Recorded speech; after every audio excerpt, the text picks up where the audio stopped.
ادھر وہ نیک بی دن بھر ان دونوں شہزادوں کی خدمت میں لگی رہی اور ہر طرح سے ان کی دل جوئی کرتی رہی، پھر رات کو کھانا کھلا کر ان دونوں کو الگ کمرے میں سلا کر واپس ہی آئی تھی کہ اس کا شوہر حارث آ گیا۔ عورت نے پوچھا، آج دن بھر آپ کہاں تھے؟ حارث نے کہا کہ داروغہ مشکور نے مسلم بن عقیل کے بچوں کو رہا کر دیا تو امیر عبید اللہ بن زیاد نے الف اعلان کیا کہ جو شخص ان کو پکڑ کر لائے گا اسے بہت انعام دیا جائے گا۔ میں انہی بچوں کی تلاش میں دن بھر پریشان رہا، یہاں تک کہ اس بھاگ دوڑ میں میرا گھوڑا بھی مر گیا اور مجھے ان کی تلاش میں پیدل چلنا پڑا۔ عورت نے کہا کہ اللہ سے ڈرو اور اہل بیت کے بارے میں ایسا خیال دل سے نکال دو۔ اس نے کہا، چپ رہ، تجھے کیا معلوم کہ ابن زیاد نے کہا ہے کہ جو شخص ان بچوں کو لائے گا وہ اسے مالا مال کر دے گا، اور لوگ بھی بچوں کی تلاش میں لگے رہے ہیں۔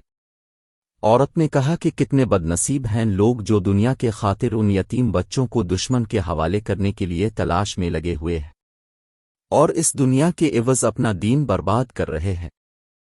کل حشر میں وہ رسول خدا صلی اللہ علیہ وسلم کو کیا منہ دکھائیں گے؟ حارث کا دل تباہ ہو چکا تھا۔ بیوی کے سمجھانے کا اس پر کوئی اثر نہ ہوا۔ اس نے کہا کہ نصیحت کی ضرورت نہیں ہے، میں نفع نقصان خود سمجھتا ہوں، چل تو کھانا لا، اور وہ کھانا کھا کر سو گیا۔ آدھی رات کے بعد بڑے بھائی محمد نے خواب دیکھا اور بیدار ہو کر چھوٹے بھائی کو جگاتے ہوئے کہا کہ اٹھو، اب سونے کا وقت نہیں رہا، ہماری شہادت کا وقت بھی قریب آ گیا ہے۔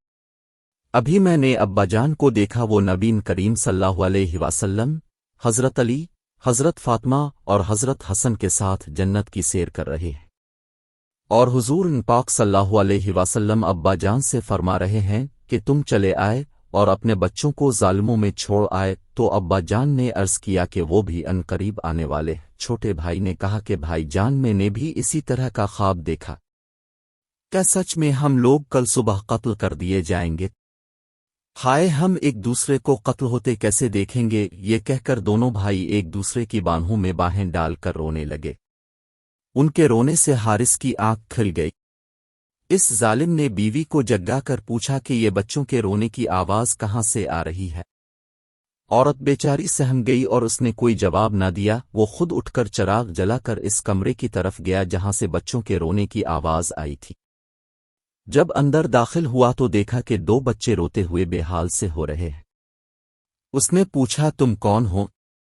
بچے چونکہ اس گھر کو اپنے لیے پناہ گاہ سمجھے ہوئے تھے، اس لیے انہوں نے صاف بتا دیا کہ ہم مسلم بن عقیل کے شہزادے ہیں۔ ظالم یہ سنتے ہی غصے سے بے قابو ہو گیا اور کہا کہ میں سارا دن ڈھونڈتے ہوئے بے حال ہو گیا اور تم ہمارے ہی گھر میں عیش کر رہے ہو۔ یہ کہتے ہوئے وہ آگے بڑھا اور بے رحمی سے انہیں مارنے لگا، اور دونوں بھائی درد اور تکلیف سے رونے چیخنے لگے۔ عورت بھاگی آئی اور حارث کے قدموں میں سر رکھ کر نہایت عاجزی سے روتے ہوئے کہنے لگی، ارے یہ فاطمہ کے راز دلارے ہیں، ان کی چاند جیسی صورتوں پہ رحم کھا لے اور میرا سر کچل کر ہوس کی آگ بجھا لے، لیکن ان فاطمہ کے جگر پاروں کو بخش دے۔ حارث بدبخت نے اسے اتنی زور سے ٹھوکر ماری کہ وہ بیچاری ایک ستون سے ٹکرا کر لہو لہان ہو گئی۔ ظالم جب بچوں کو مارتے مارتے تھک گیا تو دونوں بھائیوں کی مشقیں کس دے اور دونوں کی زلفوں سے کھینچ کر ایک دوسرے سے باندھ دیا، اور اس کے بعد یہ کہتا ہوا باہر نکل آیا کہ جس قدر تڑپنا ہے تڑپ لو، دن نکلتے ہی میری چمکتی ہوئی تلوار تمہیں ہمیشہ کے لیے موت کی نیند سلا دے گی۔ صبح ہوتے ہی ظالم نے تلوار اٹھائی، زہر میں بجھا ہوا خنجر سنبھالا اور خونخوار بھیڑیے کی طرح کوٹری کی طرف بڑھا جہاں بچے موجود تھے۔ نیک بخت بیوی نے بھاگ کر پیچھے سے اس کی کمر تھامیم لی۔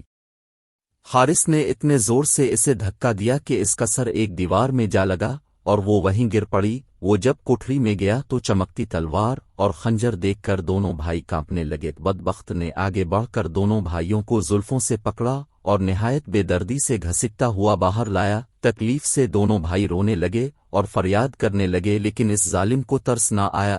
سامان کی طرح ایک خچر پر لاد کر دریائے فرات کی طرف چل پڑا۔ جب اس کے کنارے پر پہنچا تو انہیں خچر سے اتارا اور ان کی مشقیں کھولیں اور انہیں اپنے سامنے کھڑا کیا، پھر میان سے تلوار نکالی۔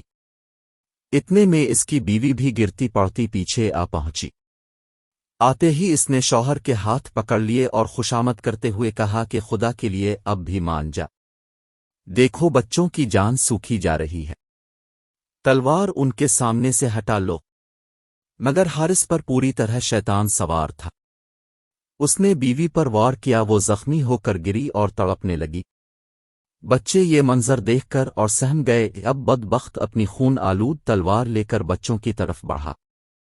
چھوٹے بھائی پہ وار کرنا ہی چاہتا تھا کہ بڑا بھائی چیخ پڑا، خدا کے لیے پہلے مجھے قتل کر دو، میں اپنے بھائی کی تڑپتی ہوئی لاش نہیں دیکھ سکتا۔ اور چھوٹے بھائی نے بھی کہا کہ میں بھی بڑے بھائی کی لاش کا منظر نہیں دیکھ سکوں گا، خدا کے واسطے پہلے مجھے ہی قتل کر دو۔ ظالم کی تلوار چمکی اور دو ننھی چیخیں بلند ہوئیں اور یتیم بچوں کا سر تن سے جدا ہو گیا۔